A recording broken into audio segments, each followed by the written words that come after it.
To use the separate volume sliders for different apps in Redmi Note 15 Pro 5G, first of all, let's launch our settings. Inside, we want to scroll down until we locate the sound and vibration options, and after that, look for the bottom side of this page.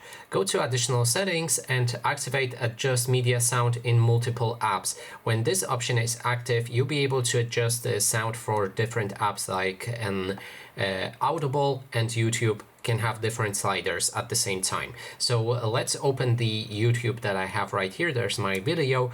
We're going to try to adjust the volume only for YouTube. So we need to play that video. To find the EID number for eSIM, click on the volume slider and then the speaker on the left. After that, you will see the YouTube icon and you can adjust the volume just for that YouTube.